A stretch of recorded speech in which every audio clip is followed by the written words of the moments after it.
আসসালামু আলাইকুম। তো আজকে সকাল সকালেই আমি চলে এসেছি আমার যে কাজের স্থানে, মানে সাইটে। হয়তোবা যে জানেন সে অবশ্যই বুঝতে পারছেন যে কোথায় আছি। আর আমি তো সৌদি আরব আছি এই মুহূর্তে।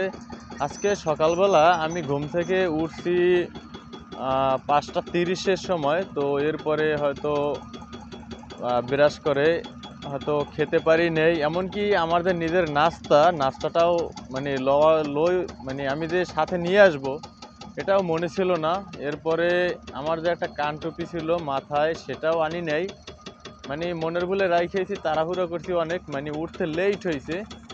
আমাকে হয়তো ডাক দিয়েছে ওরা 5:30টার সময়, তো এর আগে হয়তো বা ডাক দেয় না আর আমি উঠতে পারি নাই। তো যাই হোক, এরকমের হয়তোবা মানে কষ্ট করে, যেমন আজকে আমার দিনে সকাল থেকে 12টা পর্যন্ত না খেয়েই থাকতে হবে। শুধু ভাত কয়টা মানে বেড়ে এরপরে নিয়ে আসছি অনেক মানে তাড়াহুড়ো করে। তো না আনতে পারছি মাস্ক, মানে মাথার কান টুপি, না আনতে পারছি আমার খানা। তো এরকমের ইনকাম করে তারপর হয়তোবা চলতে হয় আমাদের পড়বার জীবনে। তো আমার মতো এরকমের হাজারো প্রবাসী ভাইরা আছেন, হয়তোবা তাদের কষ্ট দুঃখগুলো অনেক মা বোন বা তাদের যে স্ত্রী তারা আসলে বুঝতে পারে না, কিন্তু আমার ভিডিওগুলো হয়তোবা যদি দেখেন তাহলে আশা করি অনেকটা বুঝতে পারবেন যে আসলে পড়বার জীবনটা কত কষ্টের, বা কীরকমের আসলে চলে মানুষ, বা কীরকমের ইনকাম করে। তো আসলে আমার ভিডিওগুলো হচ্ছে আমার জীবনের পরিস্থিতি অনুযায়ী, আর এরকমের আমার জীবনের পরিস্থিতি অনুযায়ী বিভিন্ন হাজারো প্রবাসী ভাইরা আছে। তো অনেকের সাথে আসলে মিলে যায় আমার জীবনের আসলে ঘটনাগুলো।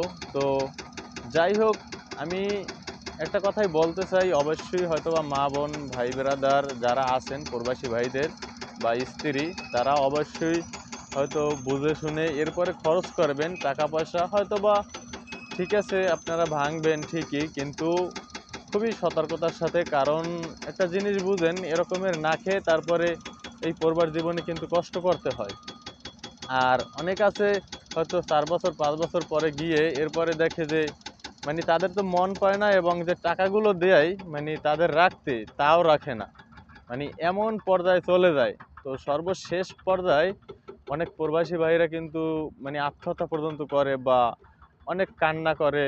অনেক ভিডিও হয়তো বা আপনারা এখন বর্তমান সোশ্যাল মিডিয়া বা ইন্টারনেটের যুগ, ফেসবুক বা ইউটিউবে অনেকেই দেখেন যে আসলে কেমন পরিস্থিতি আসলে চলতেছে বর্তমানে। তো এই জন্য আমি আবারও বলতে চাই, অবশ্যই আপনাদের কাছে অনুরোধ, টাকা পয়সা ভাঙবেন ঠিক আছে, সামনে রমজানের পরে ঈদ আসবে, কিন্তু আপনারা খুবই মানে সংকট যতটা কম পারেন। কারণ মানুষ প্রবাসে আসে ইনকাম করার জন্য, আর সারা জীবন ইনকাম করবে না, হয়তো 2 বছর 4 বছর 5 বছর পর চলে যাবে। তো এই জন্য হিসাব নিকাশ করে সবসময় ব্যয় করবেন। তো আজকের মতো এতটুকুই। কারণ আমি কিন্তু মূলত ভিডিওটা ওপেন করছি একটা কারণেই, আমার খুব আজকে কষ্ট হয়েছে। তো আজকে সারাদিন না খেয়েই থাকতে হবে, শুধু পানি খেতে হবে, নাস্তা আনতে পারি নাই।